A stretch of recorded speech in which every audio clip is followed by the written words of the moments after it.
안녕하세요. 4차원 똥콜라입니다. 주변기기의 세 번째 시간입니다. 지난 시간에는 건조 시스템의 기본적인 내용에 대해서 이야기를 해보았습니다. 건조 시스템에 대해서 더 깊숙이 들어가면 오토피딩 시스템과 원바이원 시스템을 적용하는 기준, 유틸리티 등 많은 이야기거리가 있습니다. 그러나 우리는 현재 기초 부분을 시작하고 있기 때문에 조금만 더 기다려 주시면 빠른 시간 내에 좀 더 자세하고 그리고 알찬 내용으로 이야기할 수 있을 것입니다. 오늘은 건조기에 대해서 이야기를 하려고 합니다.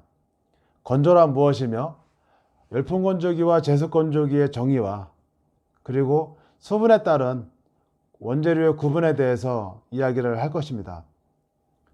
건조는 사출 성형의 목적 4가지 중에서 균일한 품질을 위해서 가장 기본이 되며 가장 중요한 첫 번째 단계입니다. 우선 건조란 어떤 의미일까요? 사출 성형에서 건조란 플라스틱 재료가 가지고 있는 수분을 증발, 감소 또는 제거하는 현상입니다. 그렇다면 건조를 위한 건조기는 어떤 의미일까요? 사출 성형에서 건조기는 플라스틱 원재료가 가지고 있는 수분을 플라스틱 원재료가 최대의 물성을 낼 수 있도록 최소의 수분을 유지시키는 기계입니다. 즉, 수분을 완전히 제거하는 건조기의 의미로 이해하시면 안 된다는 것입니다. 건조라는 의미에서 우리는 플라스틱 원재료의 특징을 한 가지 알아야 합니다. 그것은 바로 수분에 의한 플라스틱의 물성 변화입니다. 플라스틱 원재료는 수분 흡수에 대해서 크게 3가지로 구분이 됩니다. 첫 번째는 비흡수성 수지, 두 번째는 고흡수성 수지, 세 번째는 흡수성 수지로 구분이 됩니다. 첫 번째로 비흡수성 수지는 수분과 친화력이 약해서 건조를 하지 않고도 사출 성형을 했을 때 실린더 내부에서 용융 시 가스 분해가 일어나지 않아 운줄의 종류 중에서 수분줄과 같은 외관 불량 현상을 발생시키지 않는 재료들을 플라스틱을 말합니다. 그래서 비흡수성 수지는 일반적으로 건조를 하지 않고 사출 성형을 하는 경우가 많습니다. 대표적으로 폴리프로필렌이나 폴리에틸렌, 즉 PP나 PE, 좀 더 나아가면 PS, 이런 종류의 원재료가 비흡수성 수지에 해당이 됩니다. 두 번째로 고흡수성 수지가 있습니다. 고흡수성 수지는 수분과 친화력이 너무 좋습니다. 그래서 일반 상온에 오픈을 해놓으면 자기 무게의 최대 2% 이상의 수분을 흡수해 버립니다. 그래서 이 수분을 흡수한 수분을 먹은 플라스틱으로 사출 성형을 하면은 사출 실린더에서 녹을 때 가스 분해 현상이 발생돼서 수분줄이 심하게 발생이 됩니다. 제품 외관에. 그래서 플라스틱 원재료의 물성이 저하되는 것뿐만 아니라 성형품 자체의 물성이 저하되고 제품의 기능상 문제를 일으킬 수가 있습니다. 그래서 고흡수성 수지는 수분을 필히 제거해야 되는 수지로서 수분과 친화력이 좋은 수지라고 이해하시면 됩니다. 세 번째로 흡수성 수지입니다. 흡수성 수지는 비흡수성 수지와 고흡수성 수지의 중간 단계를 이해하시면 좋고요. 건조를 하는 경우도 있고 하지 않는 경우도 있습니다. 외관이나 또는 치수에 민감한 제품들은 건조를 해주는 것이 좋고요. 그렇지 않은 경우에는 건조를 하지 않고 생산하는 경우도 있습니다.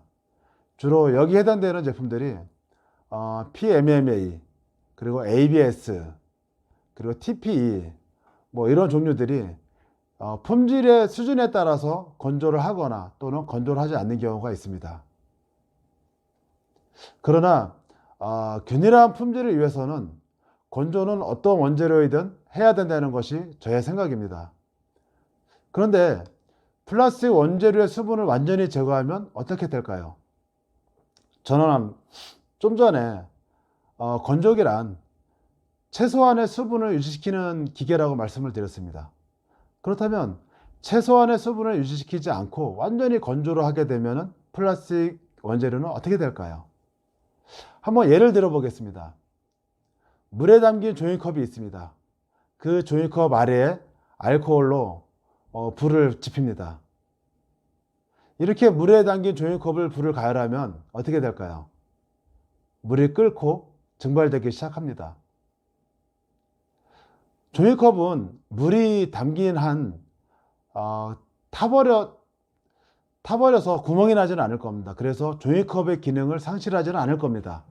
그런데 물이 다 증발되고 종이컵 자체에 있는 수분도 다 증발이 되면 어떻게 될까요? 이제 종이컵은 불에 타서 구멍이 생기게 되고 종이컵으로서의 기능을 상실하게 됩니다. 플라스틱 원재료도 이와 유사합니다. 수분을 완전히 제거된 플라스틱 원재료가 일정 온도에서 일정 시간 이상 계속 건조가 되면 분자 구조의 변화로 플라스틱 자체의 물성을 잃어버리게 되는데, 이 변화된 플라스틱 원재료를 가지고 사출 성형을 하면 제품이 쉽게 깨지는 현상이 발생이 돼서 제품으로서의 기능을 할 수 없는 상태가 됩니다. 그리고 이렇게 과건조된 플라스틱 원재료는 폐기해야 됩니다. 다시 수분을 먹는다고 해서 이전 상태의 원재료로 되돌아가지 않습니다. 그래서 과건조된 플라스틱 원재료는 폐기 수준에 다시 재사용할 수 없는 수준의 원재료가 되기 때문에 건조를 할 때에는 정해진 온도로 정해진 시간만큼 건조를 하는 것이 정상입니다. 건조가 안 된 원재료들은 건조를 해서 사용할 수가 있습니다. 하지만 과건조된 원재료는 다시 수분이 먹게 하고 나서 다시 재사용할 수가 없으니 주의하시기 바라겠습니다. 그리고 플라스틱 원재료를 정해진 건조 온도와 건조 시간으로 건조를 해야 되는데, 이때 원재료의 특징에 따라서 건조기의 성능도 상당히 중요합니다. 그래서 이 수분에 따른 원재료의 구분에 따라서 우리는 열풍 건조기를 사용할 것인지 제습 건조기를 사용할 것인지를 또 구분하게 됩니다. 그러면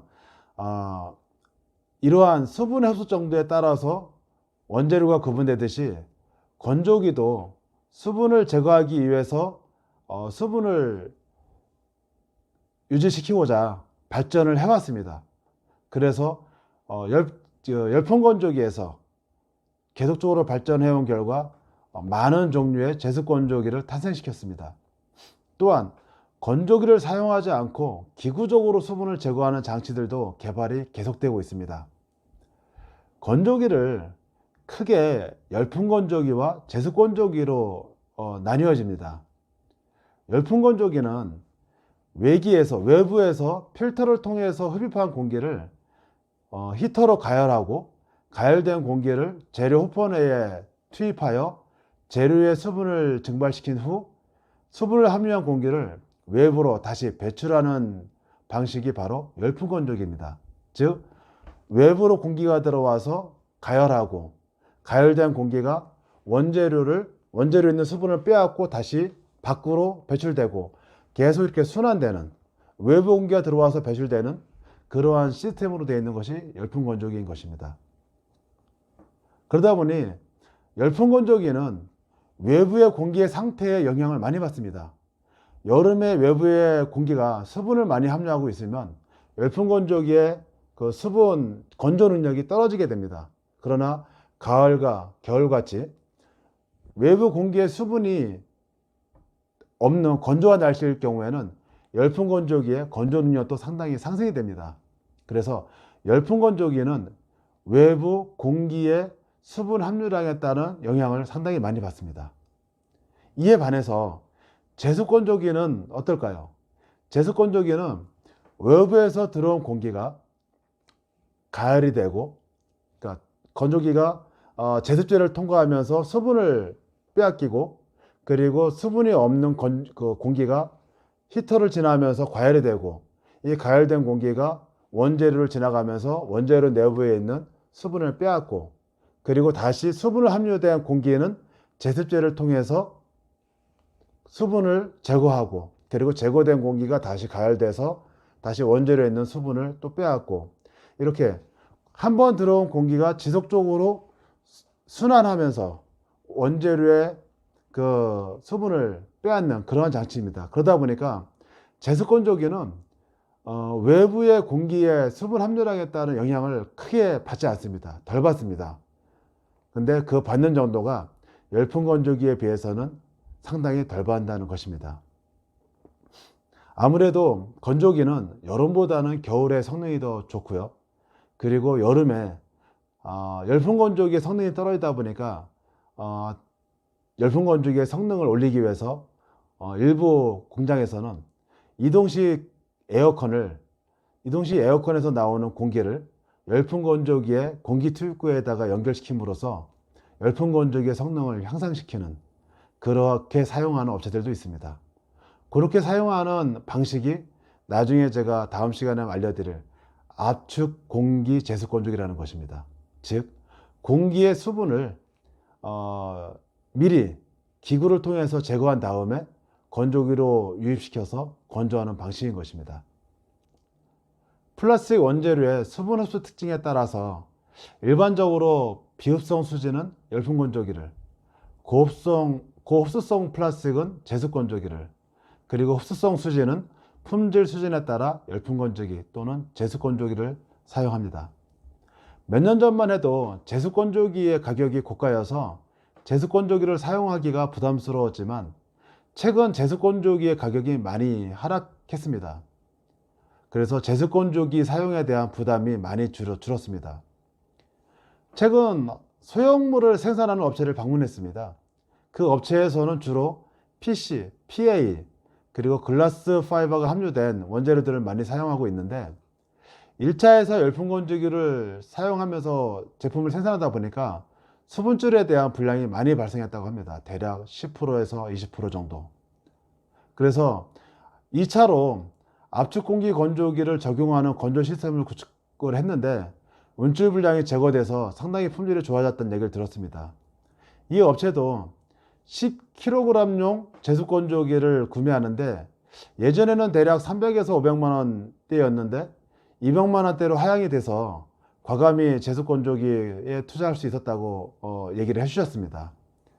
이 정도로 기기의 발전은 지속되고 그에 따른 가격도 상당히 많이 떨어지고 있고, 그리고 이젠 제습 건조기도 우리가 이제 좀 구입을 해서 균일한 품질을 이룩하고 또 제품의 외관 품질을 올릴 수 있는 그러한 토대가 마련된 것 같습니다. 이 영상을 보시는 사출 성형 업체 사장님들께서도 아직까지도 어떠한 자금 때문에 그 열풍 건조기를 사용하면서 외관 품질 문제와 또 기타 여러 가지로 불량률을 많이 가져가고 계셨다면 앞으로 이러한 그 제습 건조기 사용도 검토해 보시기 바라겠습니다. 그리고 제가 며칠 전에 이러한 주변기기를 제조하는 회사에 아는 동생으로부터 입수한 이야기입니다. 유도선스 아비만전자라는, 예전에는 유도선스라고 불렸는데 현재 아비만전자라는 회사에서 이러한 주변기기를 대여를 시작을 했다고 얘기를 들었습니다. 즉 사지 않고도 빌려서 사용할 수가 있다는 것이죠. 사용한 만큼 쓰고 나머지 내가 사용하지 않을 때는 반납하면 되는 것이죠. 물론 사출 성형하시는 분들은 한번 설비를 사면 솔직히 회사가 문을 닫기까지는 계속 사용하는 것이 정상입니다. 근데 좋은 재료에 따라서 제습 건조기를 지속적으로 사용할 수 없을 때 이렇게 대여해서 사용해 보는 것도 괜찮을 것으로 생각이 됩니다. 이렇게 대여를 하는 업체들이 아마 아비만전자 외에 또 다른 업체들도 있을 것입니다. 그래서 한번 여러 가지로 검토해 보셔가지고 성능이 좋고 또 대여비가 저렴한 업체들을 선택하셔가지고 이런 좋은 장비들 사용해 보시기를 권해 보겠습니다. 오늘 준비한 영상은 여기까지입니다. 좋은 하루 되시고 건강하세요.